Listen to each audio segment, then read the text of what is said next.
Hello बच्चों, क्या हालचाल। उम्मीद कर रहे हैं बहुत ही अच्छे होंगे, मस्त होंगे, स्वस्थ होंगे, तंदुरुस्त होंगे और जी जान लगाकर मन लगाकर आप सभी लोग पढ़ाई लिखाई कर रहे होंगे। तो फिर से मैंने लेक्चर आ गया और आज के इस लेक्चर में हम लोग क्या करने वाले हैं, पार्ट 3, हाँ शायद 3 करने वाले हैं या फिर 4 करने वाले हैं। एक मिनट में देख ही लेता हूँ पहले, तो फिर कंफ्यूजन हो जाएगा भाई। सर पार्ट 3 की 4 करेंगे, कौन सा करेंगे थोड़ा सा पता तो चल जाए। हाँ तो कौन सा पार्ट करने वाले हैं सर? पार्ट 4 करने वाले हैं। कौन सा पार्ट 4 करने वाले हैं? किसका सर? प्रकाश के प्रवर्तन का। किसका? प्रकाश के प्रवर्तन का पार्ट 4 करने वाले हैं।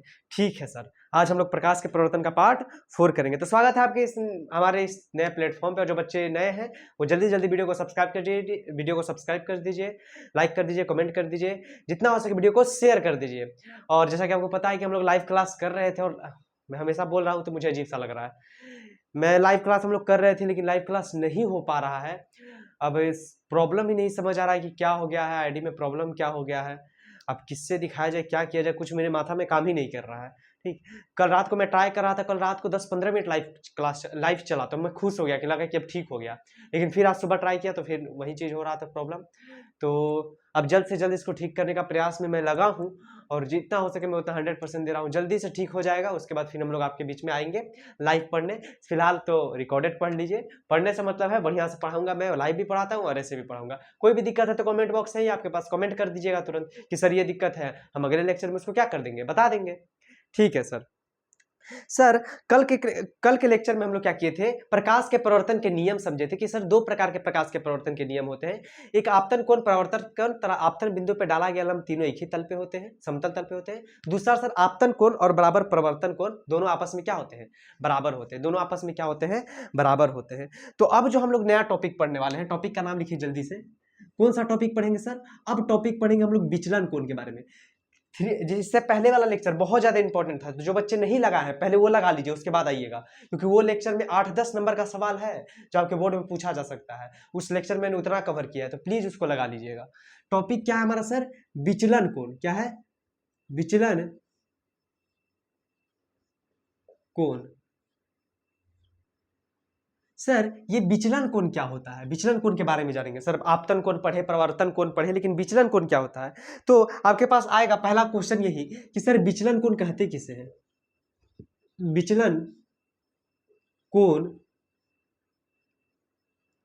किसे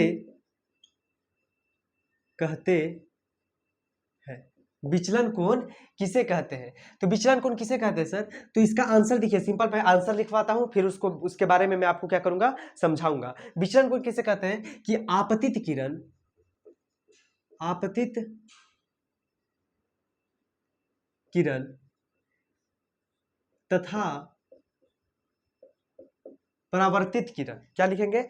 आपतित किरण के बढ़ाए हुए भाग, आपतित किरण के, आपतित किरण के बढ़ाए हुए भाग तथा परावर्तित किरण, परावर्तित, एक मिनट भाई थोड़ा स्पेलिंग में मिस्टेक हो जाता है मेरा। परावर्तित, परावर्तित किरण के, आपतित किरण के बढ़ाए हुए भाग तथा परिवर्तित किरण के बीच बने कोण को, बीच बने कोण को विचलन कोण कहते हैं। क्या कहते हैं सर? विचलन कोण कहते हैं। सर आपतित किरण के बढ़ाए हुए भाग तथा परावर्तित किरण के बीच बने कोण को विचलन कोण कहते हैं। सर समझ में नहीं आया कि समझ में नहीं आया सर, इसके बारे में हमको समझ नहीं आया कि सर क्या बोल रहे हैं। आपतित किरण के बढ़ाए हुए भाग तथा विचलन किरण के बीच, तथा परावर्तित किरण के बीच बने कोण को क्या कहते हैं? विचलन कोण कहते हैं। तो सिंपल से समझिए, मान लीजिए कैसे कह सकते हैं, हाँ जैसे कि मान लीजिए ये एक समतल सतह है, ये क्या है सर? समतल सतह है। ये एक हमारा क्या है? समतल सतह है।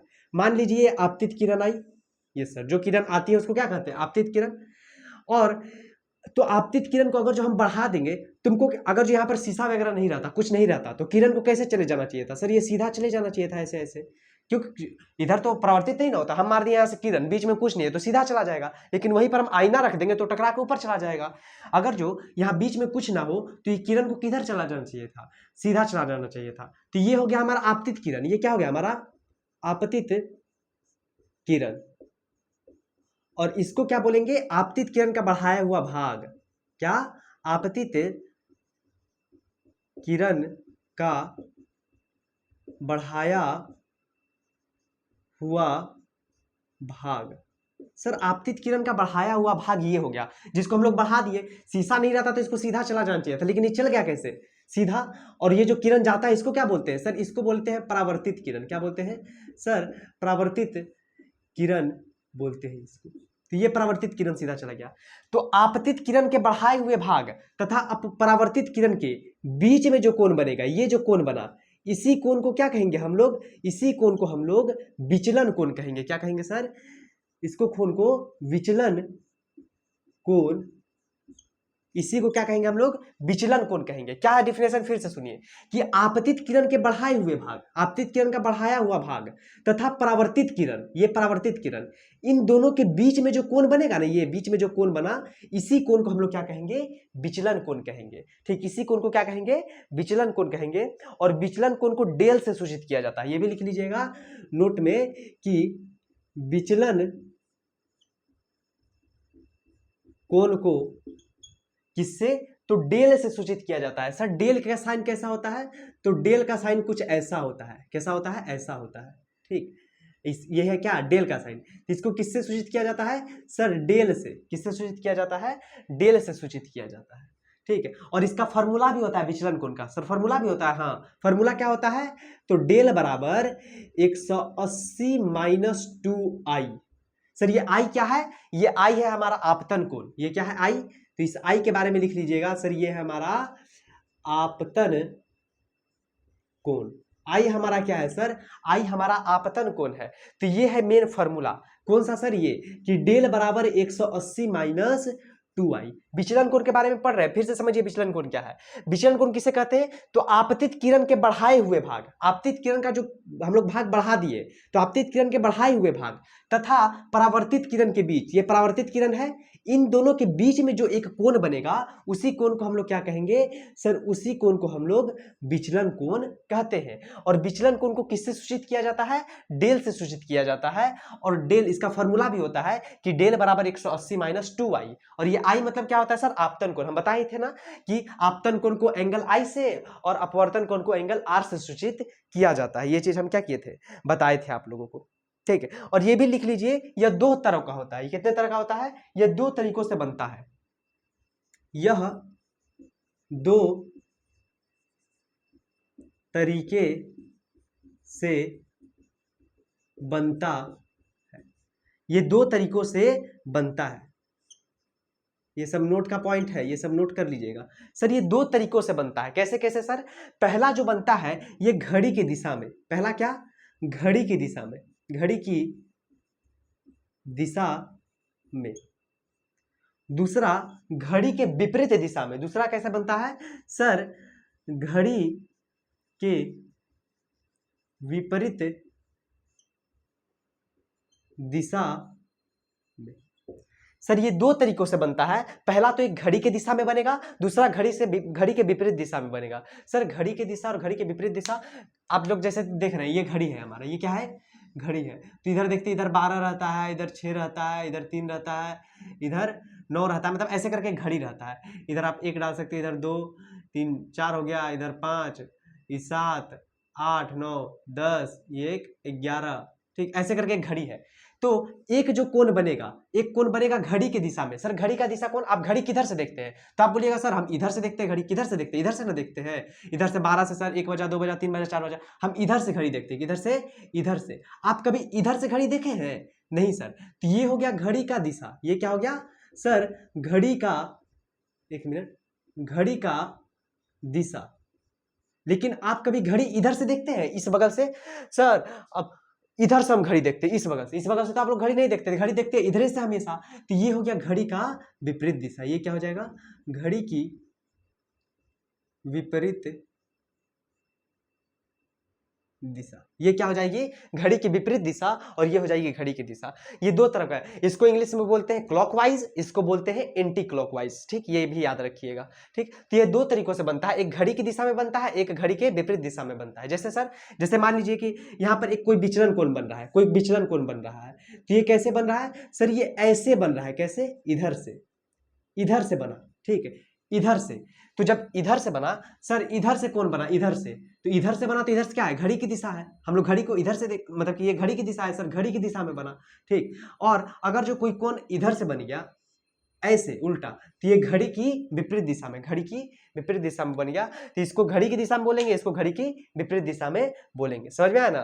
तो इतना ध्यान नहीं रखना, ये ज्यादा पूछा भी नहीं जाता, बस इतना याद रखिए कि ये दो तरीकों से बनता है, एक घड़ी की दिशा में, एक घड़ी की विपरीत दिशा में। उतना याद रखने की जरूरत भी नहीं है आप लोगों की। ठीक, तो बस इतना आप लोग क्या कीजिएगा, याद रखिएगा, इतना याद नहीं रखना है। बस ये आपको याद होना चाहिए कि विचलन कोण किसे कहते हैं? तो आपतित किरण के बढ़ाए हुए भाग तथा परावर्तित किरण के बीच में जो कोण बनेगा उसे विचलन कोण कहते हैं। ये फिगर आपको पता होना चाहिए कि सर ये आपतित किरण है, इसका ये जो भाग बढ़ा दिए, और ये परावर्तित किरण है, इन दोनों के बीच में जो कोण बना उसको विचलन कोण कहेंगे। सर विचलन कोण को डेल से सूचित किया जाता है, डेल का साइन ये होता है, इसका फॉर्मूला होता है 180 - 2y। ये दो तरीकों से बनता है, एक घड़ी की दिशा में, एक घड़ी के विपरीत दिशा में। ठीक, तो ये चीज आपको क्या करके रखना है सर? याद करके रखना है, बस इतना बारे में जानना है। अब सर इस फॉर्मूला का यूज कहां करेंगे? तो यूज के बारे में भी हम बता देते हैं कि यूज कहां करना है। ठीक, सबसे पहले आप इसको नोट कीजिए, हम भी इसका फोटो खींच लेते हैं कि आपके पास भेज पाए। जल्दी से इसको नोट कर लीजिए, उसके बाद क्या हम लोग इसका यूज जानते हैं कि इसका यूज कहां होगा। हम थोड़ा सा फोटो खींच लेते हैं, जल्दी से आप लोग नोट भी कर लीजिए।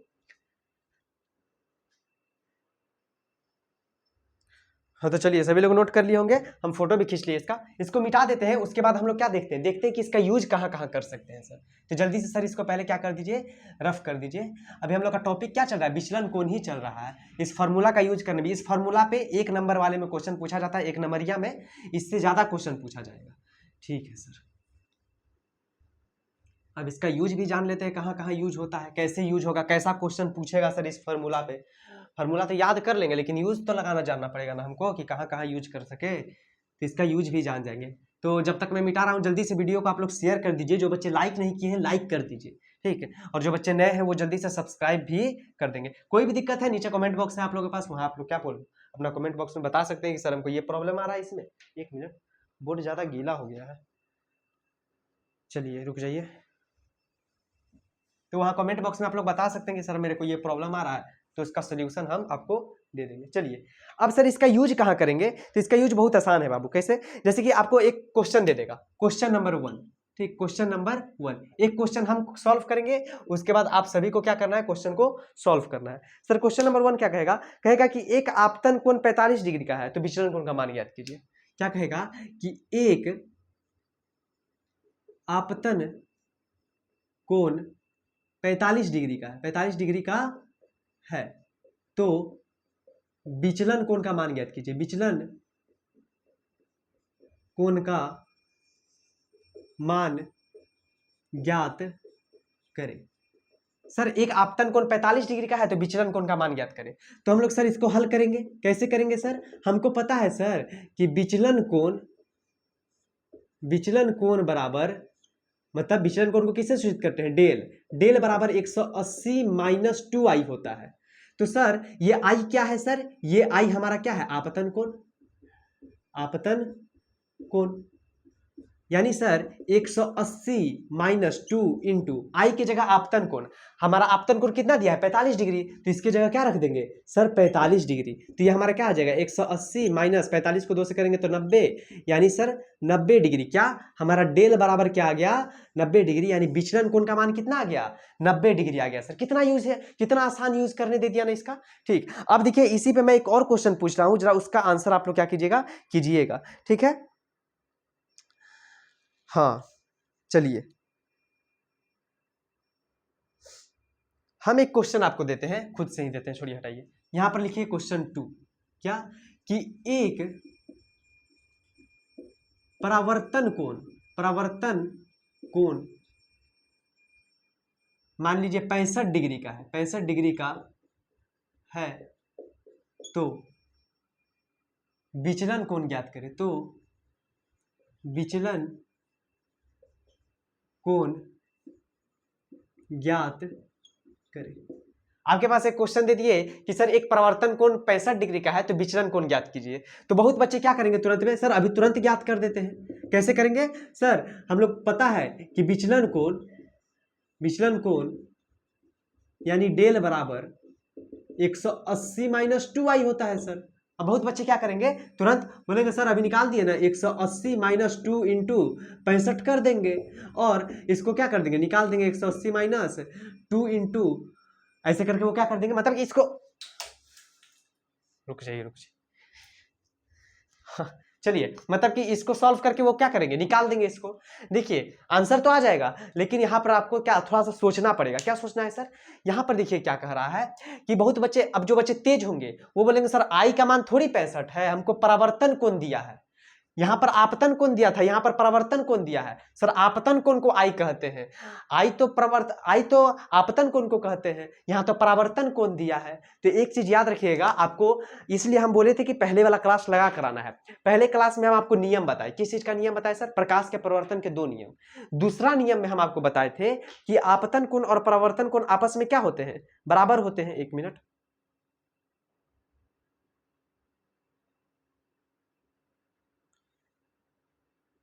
लीजिए भाई, इंक का भी सत्यानाश हो गया, मतलब इंक भी खत्म हो गया है।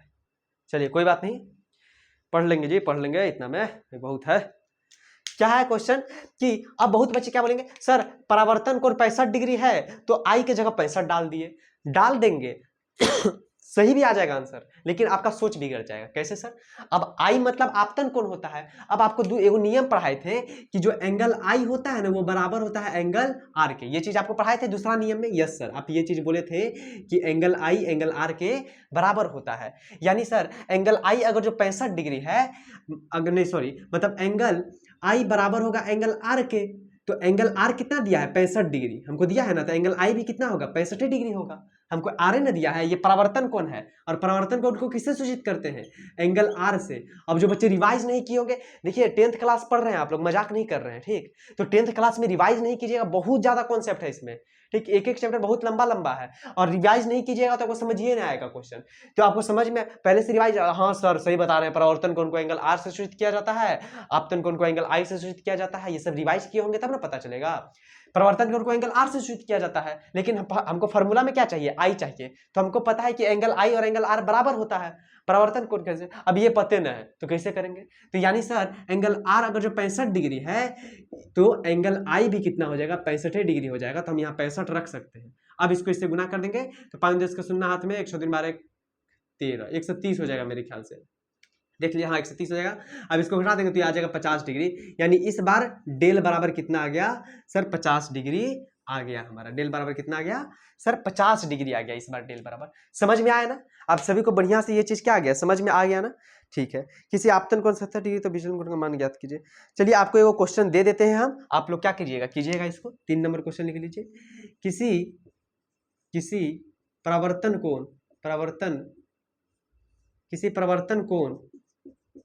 का मान, किसी परिवर्तन कोण का मान कितना, तो 70 डिग्री है। अगर किसी परिवर्तन कोण का मान 70 डिग्री है तो विचलन कोण ज्ञात करें, विचलन कोण ज्ञात करें। ये आपका क्या रहेगा, होमवर्क, क्या रहेगा HW। आप लोग खुद से करके हमको भेज दीजिएगा। क्या कीजिएगा, सभी बच्चे हमको भेजेंगे इसको करके खुद से, समझ में आया ना, इसको करके खुद से सभी बच्चे क्या करेंगे, हमको भेजेंगे, ठीक। तो ऐसे ऐसे करके क्या करना है, इन सभी चीजों को आपको सॉल्व करना है। बहुत ईजी कॉन्सेप्ट है, बहुत ही आसान कॉन्सेप्ट है। तो अगर जो आप लोग ध्यान लगाकर पढ़िएगा बढ़िया से, हाँ पीछे वाला रिवाइज करते रहिएगा तब के लिए इजी है, लेकिन पीछे वाला रिवाइज नहीं कीजिएगा तो ये इजी आपके लिए नहीं रहेगा, ये इजी आपके लिए नहीं रहेगा। तो हमारा विचलन कोण यहीं पर खत्म हो जाता है। टॉपिक जो हमारा था विचलन कोण, ये हमारा खत्म। बस विचलन कोण के बारे में जितना बताया उतना रिवाइज कर लीजिए, फॉर्मूला रिवाइज कीजिए, कैसे कैसे लगाना है इसके बारे में हम बता दिए, ठीक। उस सब के बारे में रिवाइज कर लीजिए, सबको नोट्स बनाते चलिएगा, ठीक है, ठीक। तो ये वाला आपका होमवर्क है, इसको कर लीजिएगा जल्दी से। इसको जल्दी से हम थोड़ा सा साइड हट जाते हैं, जल्दी से इसको क्या कर लीजिए आप लोग, नोट कर लीजिए।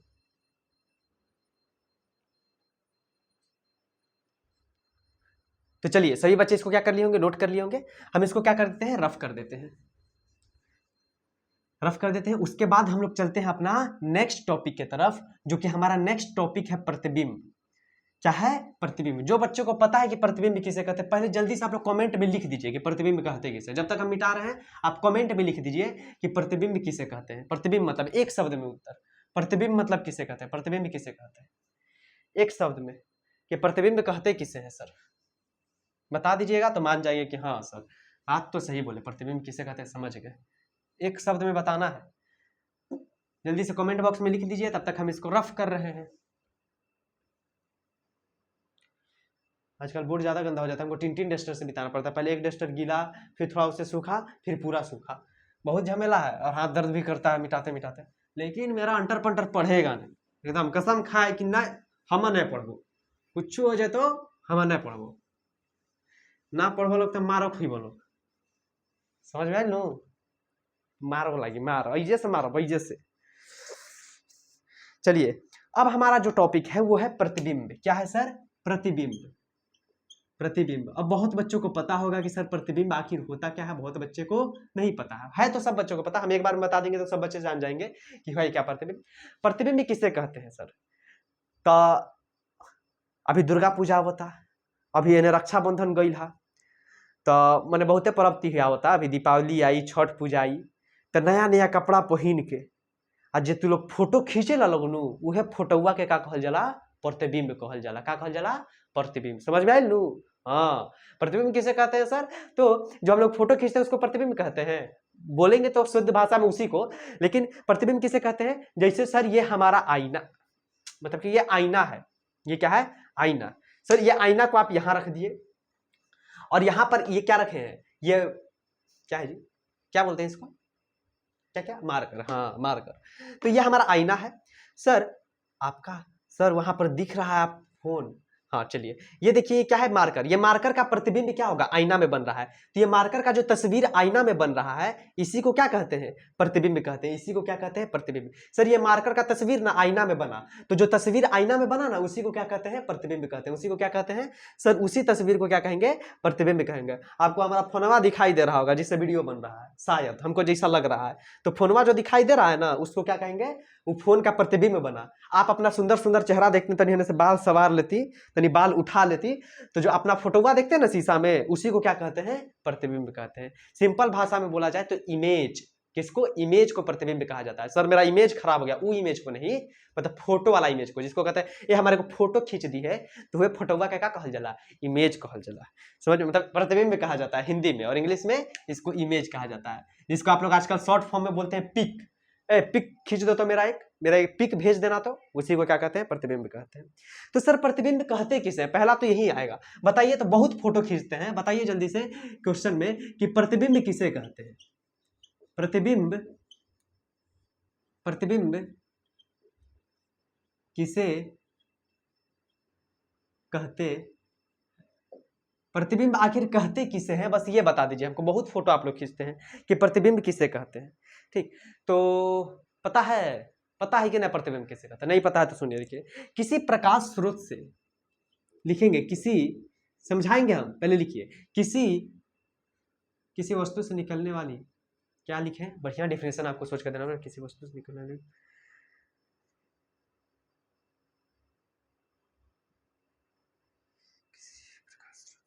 अच्छा ठीक है, किसी वस्तु से, लिखिए किसी वस्तु से,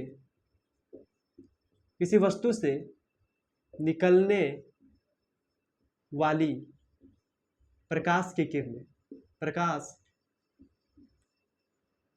की किरणें, सॉरी बढ़िया से लिखिए, हमको डिफिनेशन बढ़िया नहीं आ रहा है। एक मिनट रुक जाइए। अब गरिया लोग मत कि सर नोट्स खराब हो गया मेरा, हम लिखे हमको काटना पड़ गया, गरिया के लिखे, वैसे ही खूब गरिया होता लोग हमारा, तुम लोग गरिया लगो काम चली। चलो जल्दी तुरंत हो जाएगा। क्या डिफिनेशन लिखे? बढ़िया डिफिनेशन, रुक जाओ यार। हाँ लिखिए किसी बिंदु स्रोत से, किसी बिंदु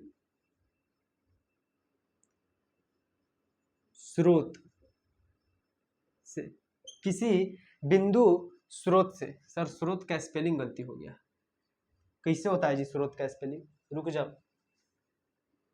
किसी बिंदु स्रोत से निकलने वाली प्रकाश की किरणें, प्रकाश के परावर्तन, प्रकाश के परावर्तन या अपवर्तन, परावर्तन या अपवर्तन, प्रकाश के परावर्तन या, यह या लिखिएगा का नहीं, प्रकाश के अपवर्तन या प्रकाश के अपवर्तन के बाद जिस बिंदु पर मिलती है, जिस बिंदु पर मिलती है या मिलती हुई प्रतीत होती है, क्या है, किसी बिंदु स्रोत से निकलने वाली प्रकाश की किरणें प्रकाश के परिवर्तन या अपवर्तन के बाद जिस बिंदु पर मिलती है या मिलती हुई प्रतीत होती है, उस बिंदु को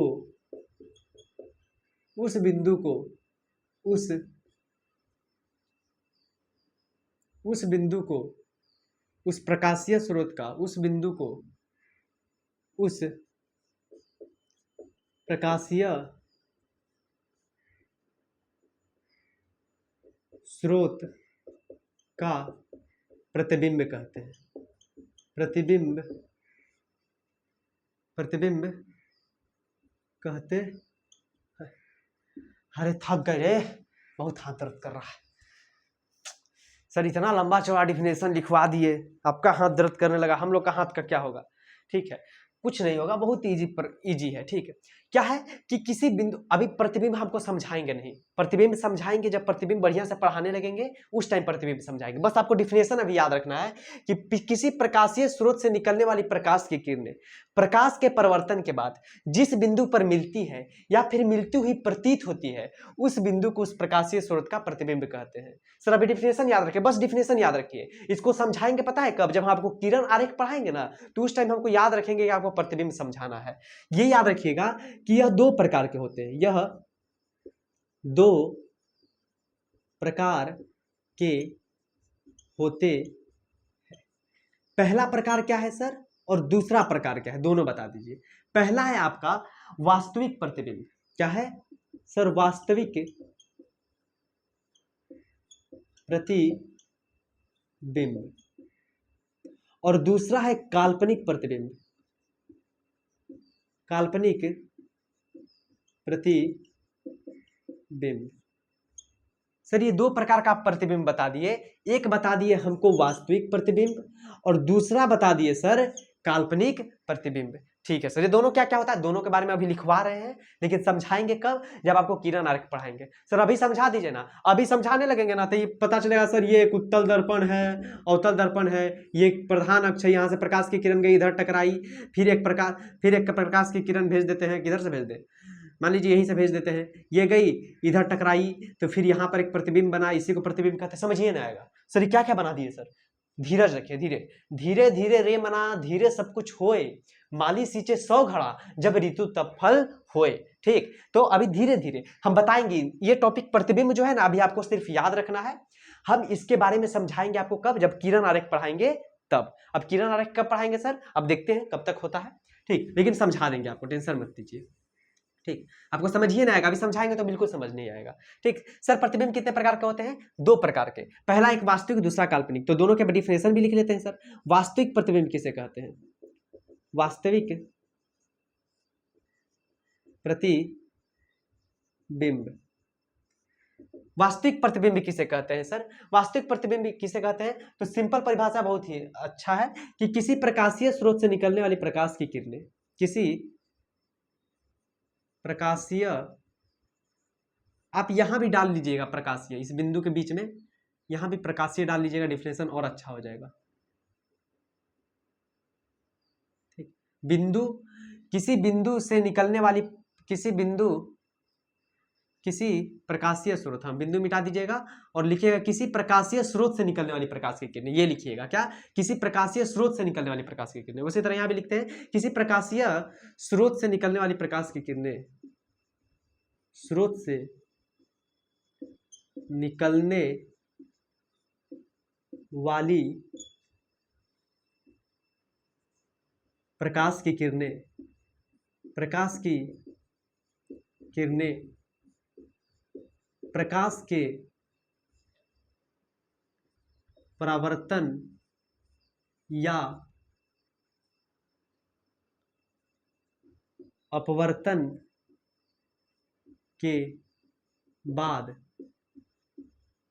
जिस बिंदु पर मिलती है, जिस बिंदु पर मिलती है या मिलती हुई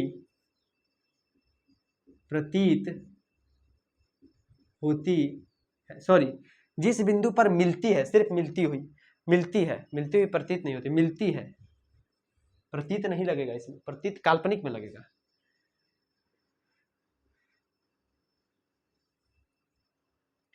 क्या बताए सर कि जिस बिंदु पर मिलती है उस बिंदु को, लिखिएगा जल्दी, जिस बिंदु पे मिलती है उस बिंदु को, उस बिंदु को उस प्रकाशीय स्रोत का वास्तविक प्रतिबिंब कहते हैं। क्या कहते हैं? वास्तविक प्रतिबिंब कहते। सर सेम डिफिनेशन तो है, यहाँ भी लिखा है किसी प्रकाशीय स्रोत से निकलने वाली प्रकाश की किरणें प्रकाश के परिवर्तन या अपवर्तन के बाद जिस बिंदु पर मिलती है या मिलती हुई प्रतीत होती है उस बिंदु को उसका प्रतिबिंब कहते हैं। और वास्तविक प्रतिबिंब भी वही लिखवा दिए कि किसी प्रकाशीय स्रोत से निकलने वाली प्रकाश की किरणें प्रकाश के परिवर्तन के बाद या अपवर्तन के बाद जिस बिंदु पर मिलती है या मिलती है उस बिंदु को उस प्रकाशीय स्रोत का वास्तविक प्रतिबिंब कहते हैं। एक ही चीज तो लिखा दी, एक ही चीज नहीं है। इसमें देखिए क्या है, किसी बिंदु से निकलने वाली प्रकाश की किरणें प्रकाश के परिवर्तन या अपवर्तन के बाद जिस बिंदु पर मिलती है या मिलती हुई प्रतीत होती है, या मिलती हुई प्रतीत होती है, यहाँ प्रतीत होती है, यहाँ सिर्फ मिलती है लिखा हुआ है। क्या कि किसी प्रकाशीय स्रोत से निकलने वाली प्रकाश की किरणें प्रकाश के परिवर्तन या अपवर्तन के बाद जिस बिंदु पर मिलती है उस बिंदु को उसका प्रकाशीय स्रोत का वास्तविक प्रतिबिंब कहते हैं। यहाँ सिर्फ मिलती है लिखा हुआ है और यहाँ दोनों चीज लिखा है, मिलती है या मिलती हुई प्रतीत होती है। ठीक समझ में आया ना? और सर दूसरा आप काल्पनिक प्रतिबिंब के बारे में बता देते। सर काल्पनिक प्रतिबिंब का परिभाषा हम नहीं बताएंगे, क्यों सर? बस सेम ही है। क्या है? काल्पनिक प्रतिबिंब का परिभाषा आप भी लोग लिख लीजिएगा, सेम है, सब जगह सेम है। बस यहां पर क्या लगाना है, जिस बिंदु पर मिलती हुई प्रतीत होती है, यहां पर क्या लगा देना है, मिलती हुई प्रतीत होती है। यहां पर क्या लिख दीजिएगा, सिर्फ कि मिलती हुई प्रतीत होती है। क्या कि सर मिलती हुई प्रतीत होती है। बस ये हमारा किसका बन जाएगा, ये हमारा काल्पनिक प्रतिबिंब का परिभाषा बन जाएगा। काल्पनिक प्रतिबिंब ये हमारा किसका परिभाषा बन जाएगा सर? काल्पनिक प्रतिबिंब का परिभाषा बन जाएगा। कैसे सर? वास्तविक प्रतिबिंब का परिभाषा क्या लिखा है, किसी प्रकाशीय स्रोत से निकलने वाली प्रकाश की किरणें प्रकाश के परिवर्तन या अपवर्तन के बाद जिस बिंदु पर मिलती है उस बिंदु को उस प्रकाशीय स्रोत का वास्तविक प्रतिबिंब कहते हैं। और काल्पनिक प्रतिबिंब में क्या लिखेंगे, किसी प्रकाशीय स्रोत से निकलने वाली प्रकाश की किरणें प्रकाश के परिवर्तन या अपवर्तन के बाद जिस बिंदु पर मिलती हुई प्रतीत होती है, यहां पर क्या डालेंगे, मिलती हुई प्रतीत होती है, उस बिंदु को उस बिंदु को उस प्रकाशीय स्रोत का काल्पनिक प्रतिबिंब कहते हैं। क्या लिखेंगे यहाँ? काल्पनिक प्रतिबिंब कहते हैं। सेम डिफिनेशन है, सिर्फ यहाँ पर लिखा है मिलती है, लेकिन काल्पनिक में क्या लिखना है कि मिलती हुई प्रतीत होती है। अब ये दोनों चीज के बारे में हम बढ़िया से समझाएंगे, टेंशन एकदम बिल्कुल नहीं लेना। अभी डिफिनेशन याद करना है आपको बढ़िया से, ठीक ना याद हो तभी रहने भी देना है। हम समझाएंगे जब किरण आरेख, तो उस टाइम आपको अपने आप याद हो जाएगा। यस सर, हाँ उस टाइम अपने आप क्या हो जाएगा, याद हो जाएगा आपको। तो अभी आपका ज्यादा स्ट्रेस नहीं लेना, बस आपको प्रतिबिंब, हमको तो लगता है कि प्रतिबिंब लास्ट में देना चाहिए लोग को, लेकिन पहले ही दे दिया है आपके बुक में, तो क्या कर सकते हैं, कोई बात नहीं। बस आपको क्या डिफिनेशन याद रखिए कि प्रतिबिंब किसे कहते हैं, वास्तविक प्रतिबिंब किसे कहते हैं और काल्पनिक प्रतिबिंब किसे कहते हैं, बस आपको डिफिनेशन याद रखना है, ठीक। उसके बाद हम क्या करेंगे, आपको खुद पे खुद पता चल जाएगा, जब किरण आरेख पढ़ाएंगे तो आपको खुद प्रतिबिंब क्लियर हो जाएगा कि अच्छा इसी से प्रतिबिंब कहते हैं। अभी कुछ समझ नहीं आएगा यहाँ पर, ठीक, बस अभी आपको क्या करना है, याद रखना है। हम इसको समझाएंगे लेकिन किरण आरेख जब पढ़ाएंगे तब, ठीक। तो याद रखिएगा, किसी प्रकाशीय स्रोत से निकलने वाली प्रकाश की किरणें प्रकाश के परिवर्तन या अपवर्तन। अब बहुत बच्चे बोलेंगे सर परिवर्तन सुन लिए, ये अपवर्तन क्या होता है, तो जो आपका नेक्स्ट चैप्टर है भारती भवन के अनुसार, जो आपका नेक्स्ट चैप्टर है उसमें अपवर्तन है, तो उसमें पढ़ाएंगे। लेकिन आपका एनसीईआरटी में परिवर्तन अपवर्तन दोनों साथ में है, लेकिन हम अलग अलग पढ़ाएंगे। तो अपवर्तन आपका नेक्स्ट चैप्टर जो होगा वो नेक्स्ट चैप्टर का नाम है प्रकाश का अपवर्तन। अभी हम लोग क्या पढ़ रहे हैं, प्रकाश का परावर्तन, लेकिन नेक्स्ट चैप्टर में प्रकाश का अपवर्तन पढ़ेंगे, ठीक। तो ये चैप्टर अगर समझ में आ गया तो मान लीजिए प्रकाश का अपवर्तन का 50% चैप्टर भी समझ में आ जाएगा आपको, वो वाला चैप्टर, दूसरा चैप्टर, अगर ये समझ में आ गया तो किसी प्रकाशीय स्रोत से निकलने वाली प्रकाश की किरणें प्रकाश के परिवर्तन या अपवर्तन के बाद जिस बिंदु पर मिलती है या मिलती हुई प्रतीत होती है, उस बिंदु को उस प्रकाशीय स्रोत का प्रतिबिंब कहते हैं। यह दो प्रकार के होते हैं, एक वास्तविक एक काल्पनिक। सर वास्तविक प्रतिबिंब किसे कहेंगे, किसी वास्तविक प्रतिबिंब में सीधा सिंपल परिभाषा है कि किसी प्रकाशीय स्रोत से निकलती हुई प्रकाश की किरणें प्रकाश के परिवर्तन या अपवर्तन के बाद जिस बिंदु पर मिलती है, सिर्फ मिलती है, उस बिंदु को उस प्रकाशीय स्रोत का वास्तविक प्रतिबिंब कहते हैं। और काल्पनिक में क्या कर देंगे, जहां मिलती है वहां पर मिलती हुई प्रतीत होती है, ये डाल देंगे, बाकी पूरा परिभाषा हो जाएगा क्या, कि किसी प्रकाशीय स्रोत से निकलने वाली प्रकाश की किरणें प्रकाश के अपवर्तन या परिवर्तन के बाद जिस बिंदु पर मिलती है, जिस बिंदु पर मिलती हुई प्रतीत होती है, उस बिंदु को प्रकाशीय स्रोत का काल्पनिक प्रतिबिंब कहते हैं। समझ में आ गया ना, आप लोग लिख लीजिएगा दोनों परिभाषा, वास्तविक का जैसे लिखे उसी तरह नीचे में आप लोग क्या कर लीजिएगा, काल्पनिक का लिख लीजिएगा। समझ में आया ना, सब परिभाषा यही डालिएगा, सिर्फ जिस बिंदु पर मिलती हुई प्रतीत होती है, यहां पर ये डाल दीजिएगा, मिलती हुई प्रतीत होती है, उस बिंदु को उस प्रकाशीय स्रोत का काल्पनिक प्रतिबिंब कहते हैं, ठीक। बस आप लोग याद रखिए, उसके बाद मैं इसके बारे में बहुत अच्छे से समझाऊंगा। तो जल्दी से पहले इसको आप लोग क्या कर लीजिए, नोट कर लीजिए, फिर हम लोग क्या चलेंगे, अगले टॉपिक पे चलते हैं, ठीक। प्रतिबिंब आपका इतने था, 1 मिनट हम देख लेते हैं, शायद प्रतिबिंब का टॉपिक आपका इतने था, हाँ। अब इसके बाद हम लोग किसके बारे में पढ़ेंगे सर, थोड़ा 1 मिनट,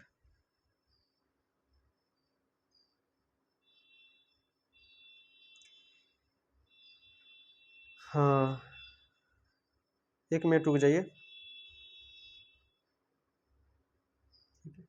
उसके बाद अंतर भी पूछा जाता है कि वास्तविक प्रतिबिंब और काल्पनिक प्रतिबिंब में क्या अंतर है, तो अंतर हम आपको लास्ट में बताएंगे, अभी अंतर नहीं बताएंगे इन दोनों के बीच में, ठीक।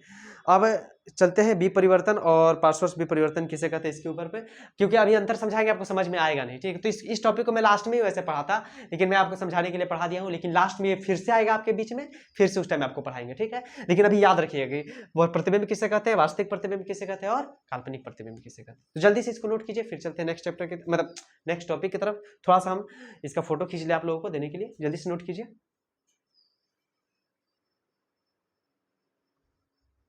तो चलिए सभी लोग इसको नोट कर लिए होंगे, मैं इसको क्या कर देता हूँ, रफ कर देता हूँ, फिर चलता हूँ क्या, मैं अपने नेक्स्ट टॉपिक की तरफ, जो हमारा नेक्स्ट टॉपिक होने वाला है उसके तरफ हम लोग क्या करते हैं, थोड़ा चलते हैं,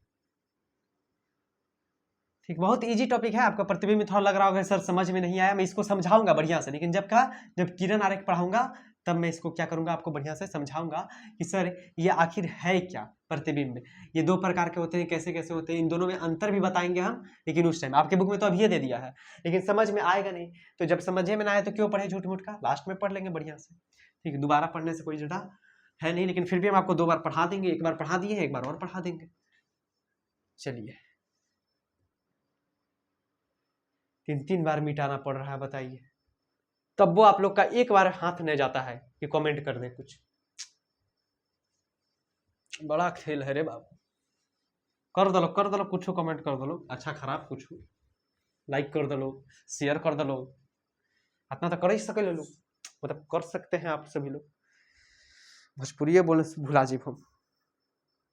चलिए नेक्स्ट जो हमारा टॉपिक होगा वो विपरिवर्तन होगा। क्या होगा सर, कितना परिवर्तन है सर, प्रकाश का परिवर्तन, अपवर्तन, विपरिवर्तन, पार्श्व विपरिवर्तन, अभी और पढ़ेंगे, टेंशन मत लीजिए, ठीक। बहुत चीज है बढ़िया से, अगर देखिए आपको लगेगा सर कितना है, परिवर्तन अपवर्तन पूरा कंफ्यूज हो गया। अगर जो आप स्टेप बाय स्टेप सारा को रिवाइज करते चले आए तो आपको लगेगा कितना स्मूथ जा रहा है, कितना मजा आ रहा है। ये चैप्टर बहुत मजा आता है पढ़ने में। हमको खुद 10th में बहुत ज्यादा मजा आया था इस चैप्टर को पढ़ने में। मुझे तो मुंह-जुबानी याद है ये चैप्टर पूरा, कैसे कैसे पढ़ाना है, पूरा हर एक चीज हमको याद है मुंह-जुबानी। ठीक, लेकिन फिर भी हम पीडीएफ लेकर बैठे हैं तो कहीं पर गलती हो जाए। ठीक, अब तो पूरा एकदम 100% नहीं कह सकते हैं, लेकिन हमको पूरा याद है, चैप्टर तो पूरा याद है। बस हमको क्या टॉपिक खोजना पड़ता है पीडीएफ में से कि पहले क्या पढ़ा है, पहले कौन सा टॉपिक पढ़ा है, पहले कौन सा टॉपिक पढ़ा है। ठीक, अब सबसे पहले प्रतिबिंबे पढ़ा देते तो खराब ना होता, इसलिए। ठीक, तो पहला दूसरा टॉपिक है हमारा सर बी परिवर्तन। क्या है? बी परिवर्तन। बी परिवर्तन सर ये बी परिवर्तन है क्या? जरा हमको बता दीजिए कि बी परिवर्तन होता क्या है। चलिए बताते, समझ में आया ना। सर बी परिवर्तन क्या है? यह एक ऐसी घटना है जिसके कारण किसी वस्तु का प्रतिबिंब क्षैतिज अक्ष पर परिचित 180 डिग्री कोण से घूम जाता है। क्या है सर? यह एक ऐसी घटना है। लिखिए बी परिवर्तन किसे कहते हैं सर? तो बी परिवर्तन किसे कहते हैं, यहाँ क्वेश्चन आप लोग डाल दीजिएगा, हम आंसर लिखते हैं कि बी परिवर्तन एक ऐसी घटना है, ऐसी घटना है। सर बी परिवर्तन एक ऐसी घटना है जिसके कारण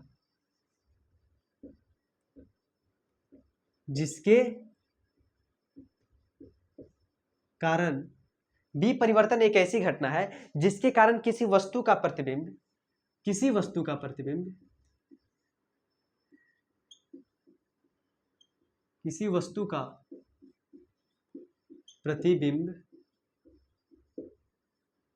सर प्रतिबिंब समझ गए ना? हाँ ठीक है। प्रतिबिंब क्षैतिज अक्ष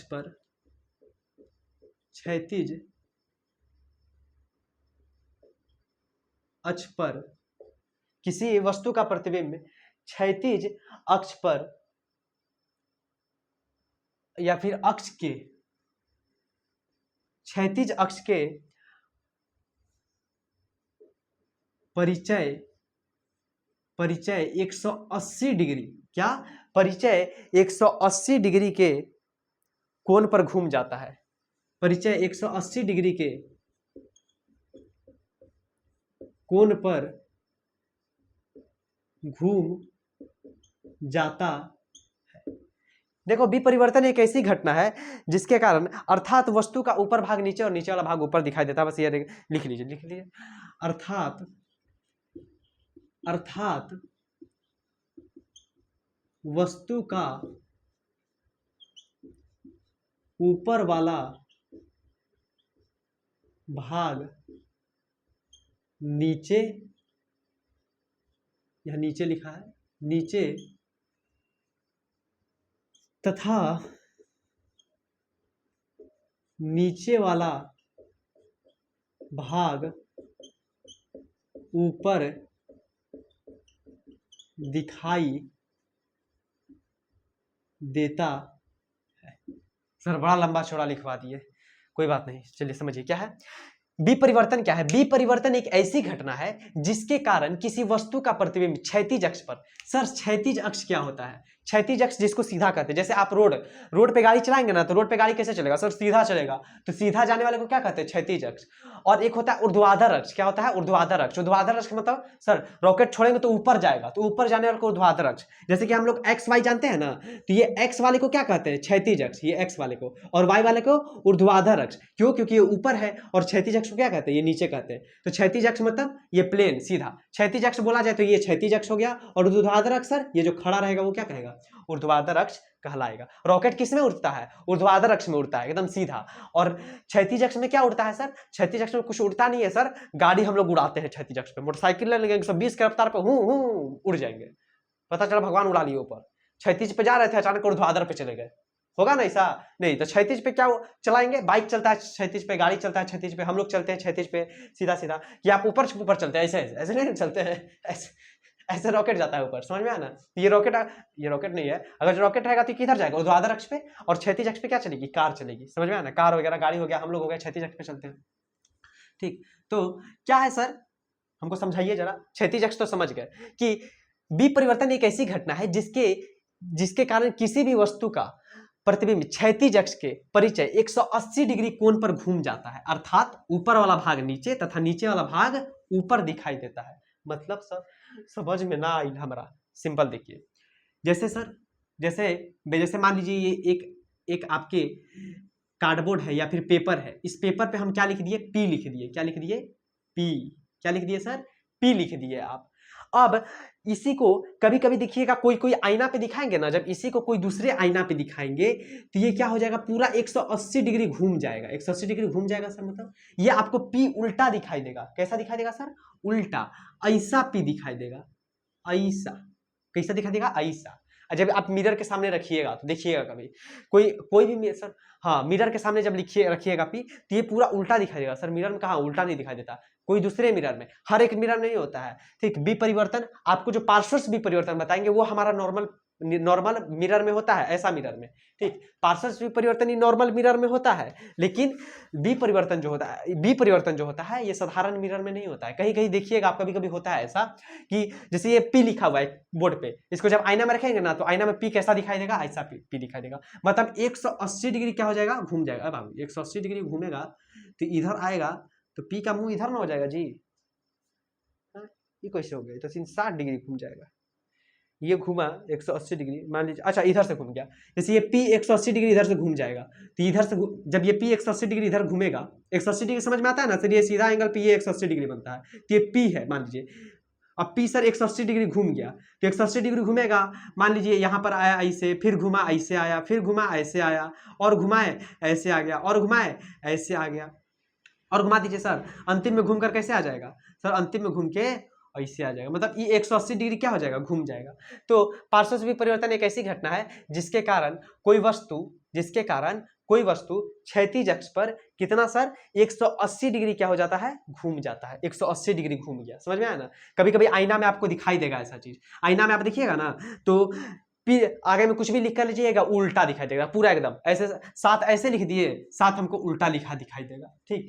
तो सर साधारण आईने में तो नहीं होता है, लेकिन कहीं कहीं कोई आईना में होता है, ठीक। तो ज्यादा याद नहीं रखा, ज्यादा बढ़िया टॉपिक है ये, समझ में आया ना, ज्यादा बढ़िया टॉपिक है, समझ में, हम ये बोलने वाले थे कि ज्यादा बढ़िया टॉपिक है ये। क्या कि बी परिवर्तन एक ऐसी घटना है जिसके कारण किसी वस्तु का प्रतिबिंब क्षैतिज अक्ष पर, मतलब सीधा वाले अक्ष पे, ठीक, 180 डिग्री घूम जाता है। क्या होता है, 180 डिग्री घूम जाता है, अर्थात ऊपर का भाग नीचे दिखाई देता है तथा नीचे वाला भाग ऊपर दिखाई देने लगता है। देखो ऊपर का भाग नीचे दिखाई दे रहा है और नीचे वाला भाग ऊपर दिखाई देने लगता है, जिसको क्या कहते हैं सर, बी परिवर्तन कहते हैं, जिसको क्या कहते हैं, बी परिवर्तन कहते हैं। और इसी में दूसरा टॉपिक जो है आपका वो पार्श्व बी परिवर्तन है, समझ लीजिए, पार्श्व बी परिवर्तन, इसको भी समझ ले सर, हाँ बिल्कुल बढ़िया से समझ लेना है। पार्श्व बी परिवर्तन क्या है, तो ये हो गया हमारा पार्श्व बी परिवर्तन। एक मिनट, कहीं स्पेलिंग मिस्टेक होगा तो भाई माफ कर दिया लो, हमारा तनी स्पेलिंग में मिस्टेक तनी जल्दी होता, ज्यादा होता। पार्श्व से हिंदी लिखने का आदत छूट गया है मेरा भी थोड़ा।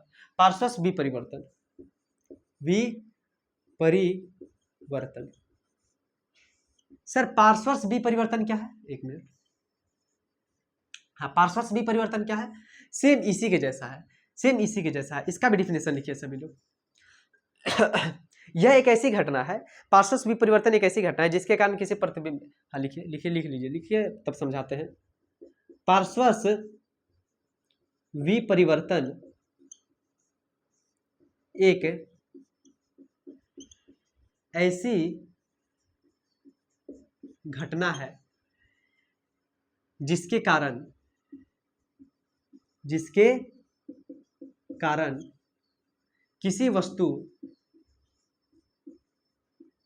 किसी वस्तु का प्रतिबिंब जिसके कारण किसी वस्तु का प्रतिबिंब उदग्र अक्ष पर, अगर अक्ष मतलब जिसको हम ऊर्ध्वाधर कर रहे थे ना, ऊर्ध्वाधर, उसी को उदग्र कहते हैं। उदग्र अक्ष पर, उदग्र अक्ष के हाँ, उदग्र अक्ष के परिचय 180 डिग्री के कोण पर घूम जाता है, अर्थात दाया वाला, अर्थात वस्तु का, लिखिए, अर्थात वस्तु का दाया भाग बाया में तथा बाया भाग दाया में दिखाई देता है।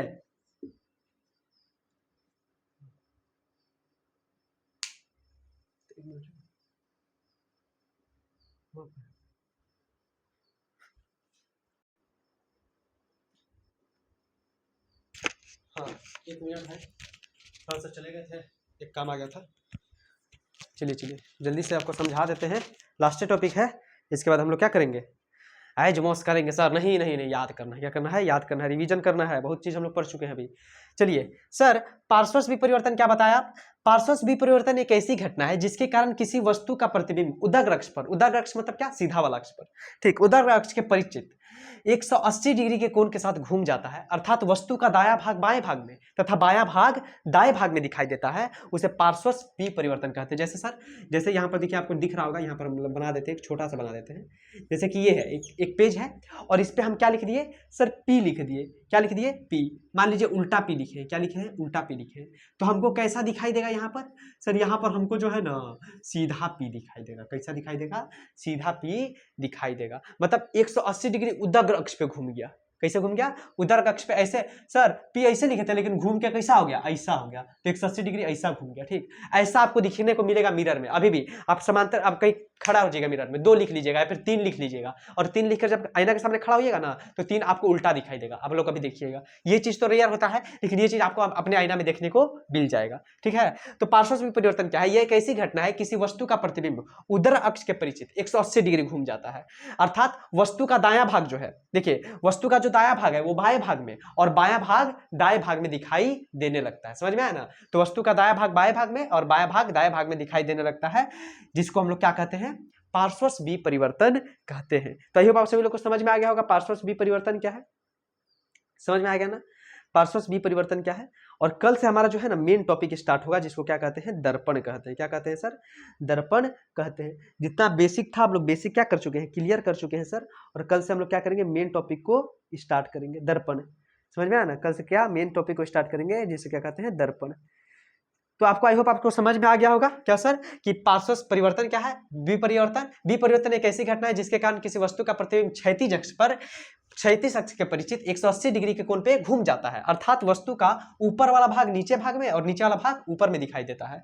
और पार्श्वस्थ परिवर्तन क्या है, पार्श्वस्थ विपरिवर्तन एक ऐसी घटना है जिसके कारण किसी वस्तु का प्रतिबिंब उदर अक्ष पर, मतलब सीधा वाले अक्ष पर 180 डिग्री के परिचित घूम जाता है, अर्थात वस्तु का दायां भाग बाएं भाग में तथा बायां भाग दाएं भाग में दिखाई देता है। समझ में आया ना, तो इसको क्या कहते हैं, पार्श्वस्थ विपरिवर्तन, और इसको खाली विपरिवर्तन कहते हैं। तो आई होप आप सभी लोग को क्या गया होगा, बढ़िया से समझ में आ गया होगा। देखिए इस सभी चीज का क्या करना है, आपको रिवीजन करना है, जितना हो सके आप लोग क्या कीजिए, रिवाइज कीजिए, ज्यादा से ज्यादा इसको क्या कीजिएगा, रिवाइज कीजिएगा, तो आप ही लोग के लिए बहुत ही ज्यादा अच्छा रहेगा, फायदेमंद रहेगा।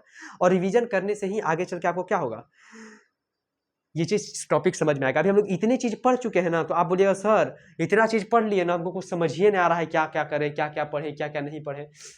3 लेक्चर में, 4 लेक्चर में बहुत टॉपिक पढ़ा दिए हैं, तो रिवीजन करते रहिएगा, ऊपर से नीचे तक क्या करते रहना है सर, हमको रिवीजन करते रहना है, ठीक है।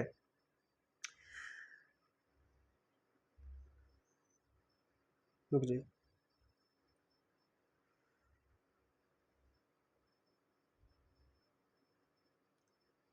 हाँ समझ में आया ना, तो इससे क्या करना है, बढ़िया से इसको रिवाइज करना है, बढ़िया से आप लोग पढ़ते रहिए, ठीक। तो जाते जाते एक शायरी सुन के जाइए, ठीक, अभी वही खोज रहे थे हम, ठीक। तो शायरी है कि बेहतर से बेहतर की तलाश करो, मिल जाए नदी तो समंदर की तलाश करो, बेहतर से बेहतर की तलाश करो, मिल जाए नदी तो समंदर की तलाश करो, टूट जाता है शीशा पत्थर की चोट से, टूट जाता है शीशा पत्थर की चोट से, टूट जाए पत्थर तुम ऐसा शीशा तलाश करो। समझ में आया ना, तो हमेशा अपने आप को क्या रखना है, मोटिवेट रखना है कि हाँ सर हम करके रखेंगे, हम इतना नंबर लाएंगे, हम लाएंगे 400 नंबर सर, हम 450 नंबर लाएंगे। और लाना पड़ेगा यार, इतना बढ़िया कंटेंट आपको हम दे रहे हैं, इतना बढ़िया से आपको पढ़ा रहे हैं, तो ये कोई बड़ी बात नहीं है 400 नंबर लाना। ठीक, तो 400 नंबर लाना कोई बड़ी बात है नहीं। आप लोग बढ़िया से क्या कीजिए, मेहनत करते रहिए, बस जितना बोलते हैं उतना पढ़ते रहिए, रिविजन करते रहिए, जितना मैंने पढ़ाया है उस सभी चीज़ का क्या करते रहना है, आपको रिविजन करते रहना है। ठीक, उन सभी चीज़ का क्या करते रहना है, रिविजन करते रहना है।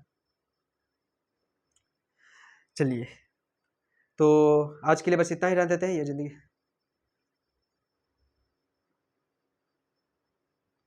सोच रहे हैं कोई बढ़िया शायरी मिल जाता तो आपके लिए सुना देते, लेकिन कोई मिल नहीं रहा है। छोड़िए, हटाइए, कभी और। ठीक है,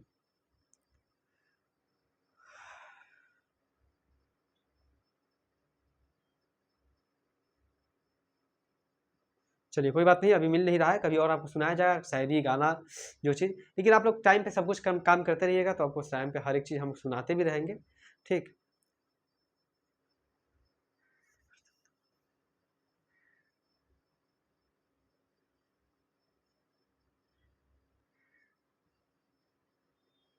हाँ, लास्ट में सुन के जाइए, छोड़िए हटाइए, सुन लीजिए क्या, कि मंजिल उन्हीं को मिलती है जिनके सपनों में जान होती है, मंजिल उन्हीं को मिलती है जिनके सपनों में जान होती है, पंखों से कुछ नहीं होता, हौसलों से उड़ान होती है। तो वही चीज़ हम आपको कह रहे थे अभी, कि हौसला रखना कि सर हम करेंगे सर, 450 नंबर लाएंगे। ठीक, तो आज के लेक्चर को बस इतना ही रहने देते हैं, ज़्यादा बड़ा नहीं करेंगे।